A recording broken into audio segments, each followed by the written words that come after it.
Bueno, hoy vamos a hablar de, en primer lugar, del contrato de arrendamientos. En el desarrollo del curso de Derecho Civil, ustedes vieron que tuvimos una primera parte que tenía que ver con los sujetos, quiénes eran los sujetos de derecho, vimos el tema de los bienes, analizamos qué se consideran bienes, cómo está compuesto ese patrimonio de cada uno de esos sujetos que son centro de imputación de derechos y obligaciones, ya sean personas físicas o jurídicas. Después estuvimos viendo la parte general de contratos, de obligaciones, perdón, donde analizamos las distintas fuentes de las obligaciones y dentro de ellas, fundamentalmente, los contratos. Si bien vimos también el tema de los caracteres de lo que es la ilicitud dentro del derecho privado, lo que es el régimen de responsabilidad, ya sea contractual o extracontractual, más que nada analizamos el contrato como una de las fuentes fundamentales de las obligaciones. Lo que vamos a ver, digo que ya ustedes vieron que en el programa también hay otros contratos, siendo el contrato de compraventa el más, eh, el primero que se estudia normalmente y a su vez un contrato que es paradigmático tanto en el régimen del derecho civil como el derecho comercial, lo que implica en esta última parte del programa el análisis de algunos contratos en particular. Nosotros en el régimen, digo, contratos nominados, tenemos aquellos que están regulados en el Código Civil, dentro de ellos justamente el contrato de arrendamientos, que vamos a ver ahora, qué modalidades adquiere. Contratos que están previstos en leyes especiales, por ejemplo, contratos comerciales, o puede ser el de leasing. Tenemos una gran variedad de contratos. Y además, como en el caso que nosotros vamos a ver ahora en el contrato de arrendamientos, tenemos un régimen general que está establecido en el Código Civil, pero además leyes especiales de determinado tipo de arrendamientos, que es, por ejemplo, el tema del arrendamiento urbano y de los arrendamientos rurales. Que completan o configuran cuando determinados bienes que se dan en arrendamiento tienen un fin, una actividad específica por las cuales se va a hacer este tipo de contrato, un amparo especial, con inclusive procedimientos para el cumplimiento de las obligaciones especiales, como vamos a ver. Pero en primer lugar lo que vamos a ver es el régimen común del contrato de arrendamiento. Nosotros lo tenemos evidentemente como un negocio jurídico, donde hay dos partes, donde tenemos por un lado el arrendador y por otro lado el arrendatario, que en definitiva se va a caracterizar de alguna forma el tipo de arrendamiento de que se trate, según el tipo de arrendamiento que nosotros vayamos a hacer. ¿Por qué? Porque nosotros tenemos tres modalidades que están previstas en el código con el nombre de arrendamiento, como es el arrendamiento de uso y goce de una cosa, ya sea de naturaleza mueble o inmueble, pero además tenemos el contrato de arrendamiento de obra, en el cual se obliga al arrendador a realizar una obra, o el arrendamiento de servicios por los cuales se obliga a prestar un servicio. O sea que ya dentro del código tenemos distintas modalidades de arrendamiento dependiendo de qué tipo de obligación quedan configuradas en este contrato. Por otro lado, tenemos la obligación del arrendatario, la otra parte de la relación jurídica o de este contrato, que es aquel que, bueno, que es el tomador, que es el que tiene como obligación fundamental pagar el precio. Vamos a ver que hay otras obligaciones también. Se le llama precio, alquiler o renta, y en definitiva va a depender de acuerdo al tipo de arrendamiento de que se trate, ya sea para el uso y goce de ese bien, para la obra o para el servicio. Nosotros en realidad lo que vamos a ver es el arrendamiento de cosa, en primer lugar, y después cuando veamos estas otras dos modalidades, vamos a ver y hacer unas referencias, por ejemplo, al contrato de trabajo, que quizás pueda tener ciertas similitudes con el tema del arrendamiento de servicio. Con respecto a lo que es el arrendamiento de cosa, nosotros tenemos la regulación, como les decía, en el código, está regulado, digo, tiene bastante regulación en el código estas modalidades de arrendamiento. Y fíjense que dice, el arrendamiento es un contrato en el que dos partes se obligan recíprocamente. La una a conceder el uso y goce de una cosa, o a ejecutar una obra o prestar un servicio. El que recibe el precio es el arrendador, y el que lo paga, el arrendatario. En el arrendamiento de cosa, que nosotros lo tenemos en el artículo 1777, dice que se rige por las normas de este capítulo, además, y que puede ser objeto de arrendamiento los bienes muebles, fungibles y todos los inmuebles. Justamente, va a tratarse de bienes no fungibles para como objeto de este contrato, ya sea de naturaleza mueble o inmueble. Se le da y se le confiere el uso y goce temporal de una cosa, y justamente a cambio de una contraprestación, que es el pago de ese precio, ese alquiler o renta. Es un contrato cuyos caracteres generales ustedes lo encuentran como todo contrato bilateral, se ponen obligaciones para ambas partes. Vamos a ver que a su vez tenemos el hecho de que es un contrato oneroso, justamente porque se habla de esa utilidad que se va a obtener, y justamente el tema del pago de un precio como una de las características fundamentales y una de las obligaciones fundamentales que nacen de este contrato. Por otro lado, tenemos que es un contrato conmutativo, que significa que las contraprestaciones son equivalentes. El precio que se paga, o sea, el precio o el alquiler, y por otro lado, el equivalente que va a ser el uso del bien. Es un contrato principal, es un contrato nominado, es un contrato que no depende o no queda pendiente su validez en función de otro contrato. Este es un contrato principal. Es un contrato consensual, o sea que se perfecciona con el acuerdo de partes, a pesar de que en el contrato ustedes saben que en la compraventa de inmuebles se requiere la solemnidad de la escritura pública. Acá, por más que sea un arrendamiento sobre bienes inmuebles, no están sujetos a ningún tipo de modalidad.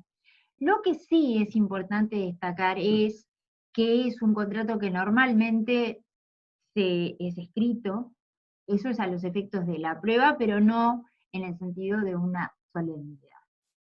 Dentro del arrendamiento de cosas, justamente lo que tenemos es, como dice ahí la presentación, las leyes que regulan los arrendamientos urbanos y rurales, que nosotros tenemos leyes específicas, que vamos a ver que tiene, digamos, una serie de caracteres, inclusive plazos, condiciones en particular.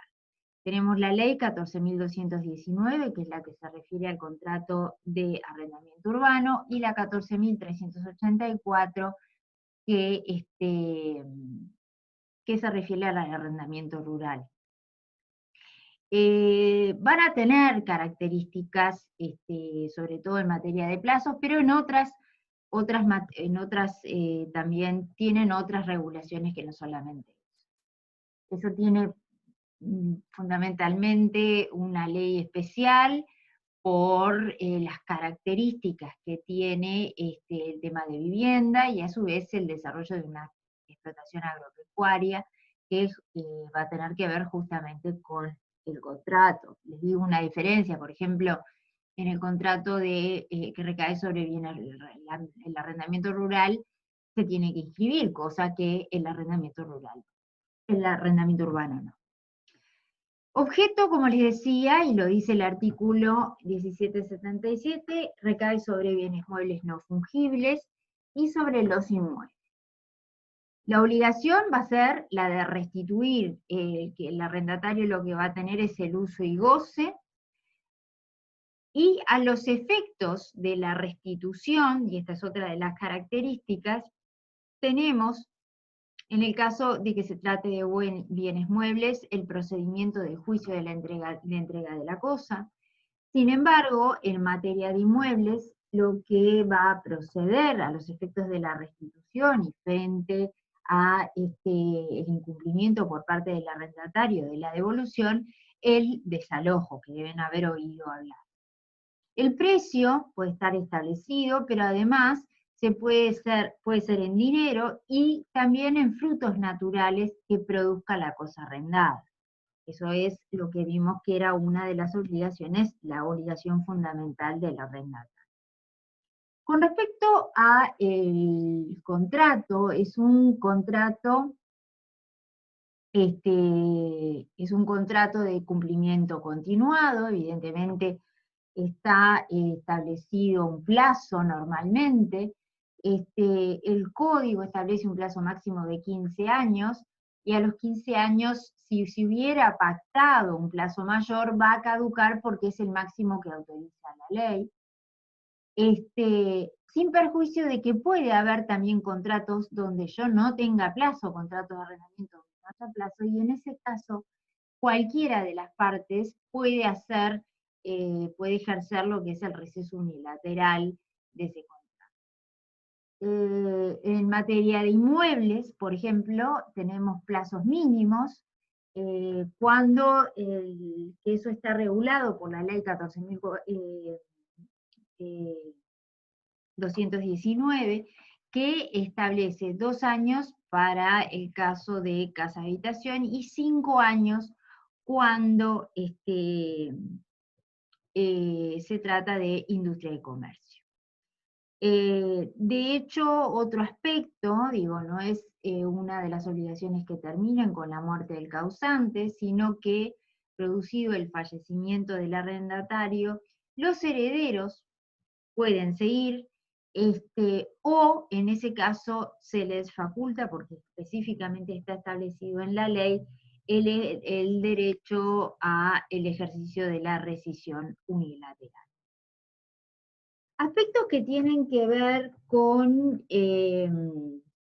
la capacidad de ilegitimación, son aspectos que nosotros ya analizamos, son 2 aspectos que tienen que ver con la situación de los sujetos frente a este contrato.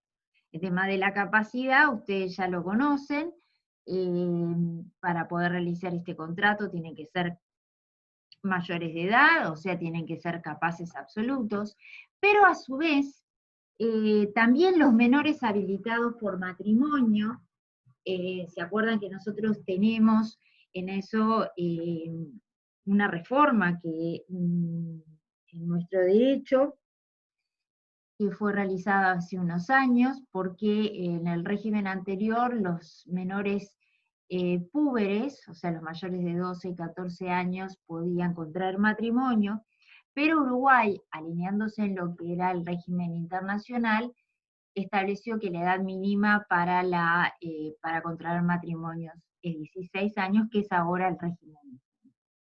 Y se acuerdan que nosotros vimos que estas personas que contraen matrimonio no es que adquieran toda la capacidad, sino que van a estar limitados los actos por las restricciones del artículo 310. Y justamente los menores habilitados por matrimonio no integran, dentro del elenco del artículo 310 no está el hecho del arrendamiento, o sea que esos menores habilitados también pueden realizar contratos de arrendamiento.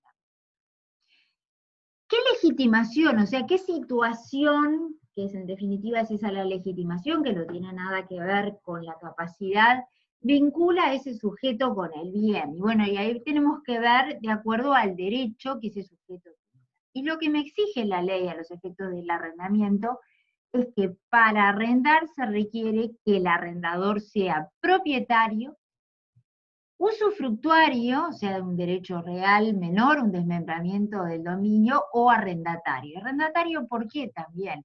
Porque cabe la posibilidad de que ese arrendatario pueda subarrendar cuando está autorizado. Inclusive, digo, nosotros no lo vamos a ver, pero ustedes, cabe la posibilidad, más allá de subarrendamiento, la posibilidad de la cesión del contrato de arrendamiento. En este momento se me ocurre el ejemplo de cuando se produce la enajenación del establecimiento comercial, cabe la posibilidad que cuando se produce la enajenación se pueda ceder el contrato de arrendamiento con las condiciones que establece la ley 14.219, dentro de ellas que haya un contrato con plazo, que tenga determinado tiempo, que el bien se dedique a la misma actividad, o sea, una serie de situaciones, que no es el subarrendamiento, sino que es una cesión de contrato de arrendamiento. Esto de la cesión nosotros ya lo vimos, la cesión de derechos, en otro momento del curso cuando vimos el tema de las obligaciones.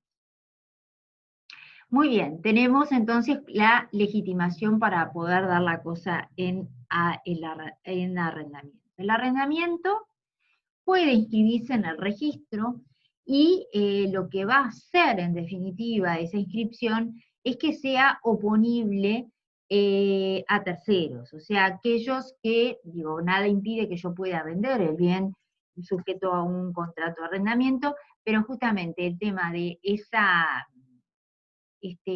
inscripción es lo que le da justamente el efecto declarativo que sea oponible a terceros. Justamente es una de, ahí la presentación menciona la ley 16.871, que es la ley de registros. En el artículo 54 justamente establece la posibilidad de la inscripción. Obligaciones que contraen las partes en este contrato. Por un lado, el arrendador tiene la obligación de entregar la cosa arrendada, mantener la cosa en el estado, en estado de servir para el fin que fue hecho ese contrato. Y a su vez garantizar, como dice ahí, el uso pacífico de la cosa arrendada. Yo justamente ahora les cité el caso del arrendamiento de industria y comercio, y una de las condiciones es que se tiene que aplicar al objeto para el cual fue el contrato de arrendamiento. El goce pacífico de la cosa, eso implica que no puede ser perturbado el arrendatario en el goce de la cosa, y por lo tanto eventualmente puede llegar, dado el caso, a iniciar acciones para que se cumpla esta obligación. Obligaciones del arrendatario: usar la cosa según los términos del contrato, cuidarla, ahí está el parámetro de el buen padre de familia, o sea, el parámetro ese de una administración más bien destinada a la conservación del bien, inclusive puede asumir reparaciones esa persona y eventualmente va a poder repetir lo que haya pagado. Siendo la obligación fundamental justamente el pagar la renta, la obligación de pagar la renta, que es el precio de ese contrato. Como caracteres particulares, nosotros tenemos el decreto ley 14.219, el de arrendamientos urbanos, y en esta ley se establece el principio de la libre contratación. Pero sin perjuicio de ello, y es así, hay reajustes en esa materia, uno de los aspectos es el tema de la adecuación de los precios. En ese sentido, se establece la unidad reajustable mensual. Por otro lado, tenemos que bienes inmuebles se encuentran comprendidos en esta ley. La ley habla de las construcciones posteriores a 1968. Y por otro lado, tenemos, y yo les decía, un procedimiento a los efectos del cumplimiento de la obligación cuando el arrendatario no devuelve a los efectos de la restitución el procedimiento del desalojo, que está regulado por esta ley y no fue modificado, por más que es anterior a la reforma del CGP, el procedimiento de desalojo, bueno, que implica una cantidad de aspectos que, digo, según sea buen pagador, mal pagador, el plazo del lanzamiento, o sea, todo un procedimiento específico, un juicio específico, en materia de restitución para los arrendamientos previstos por esta ley.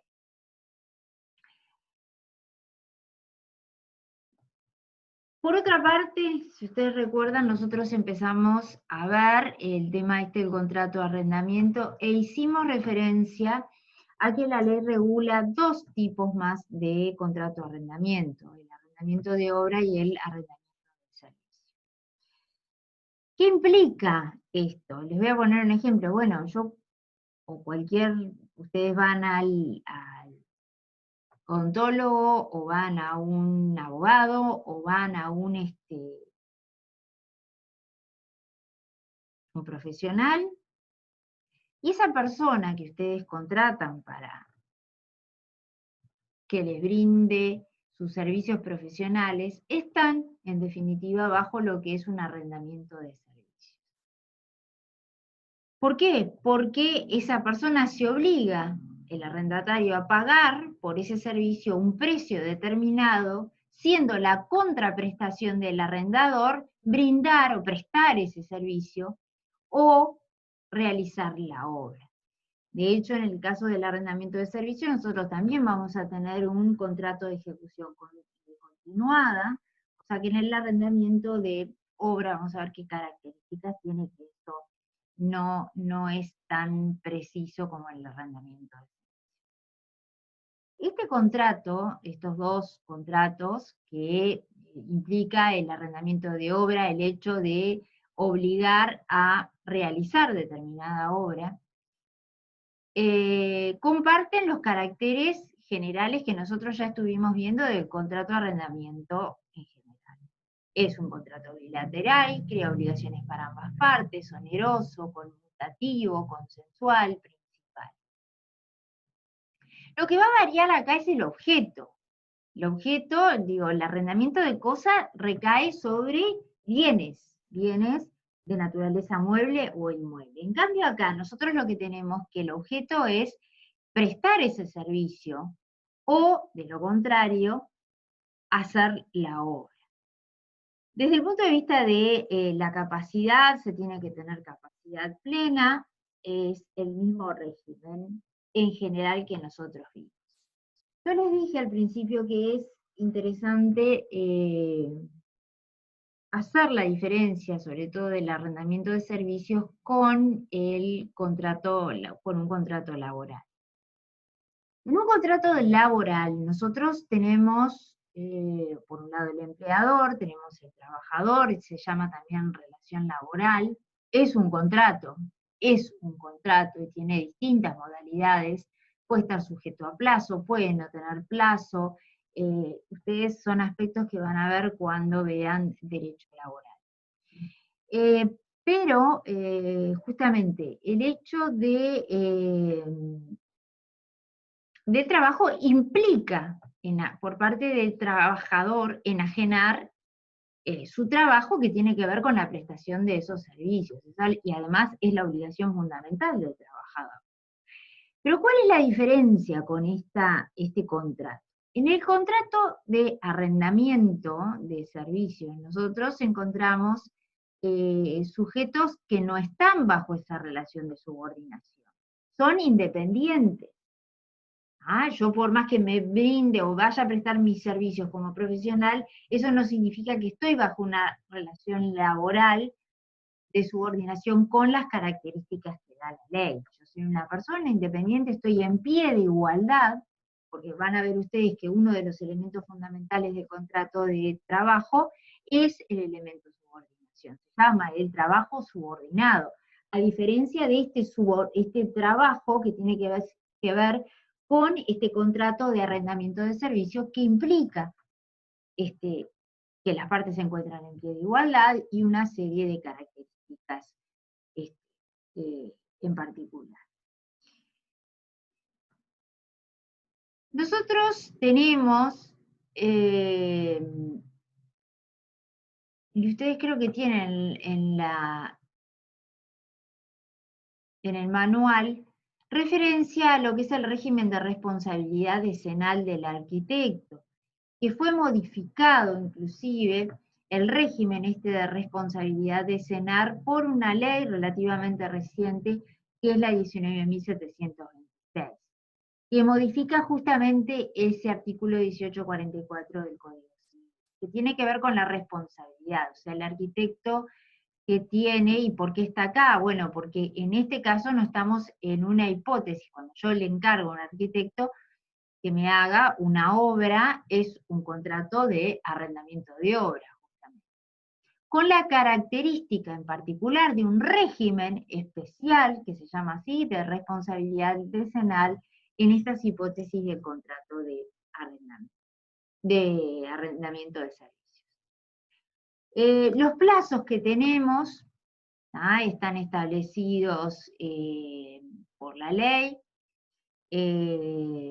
más allá de la responsabilidad decenal, se establece para el arquitecto, el ingeniero, constructor, un plazo que va a ser de responsabilidad por 5 años, y además un plazo, que esto fue modificado por la ley, justamente esa ley que yo les hacía referencia en cuanto a los vicios o defectos, de terminación o de acabado, el plazo va a ser de 2 años.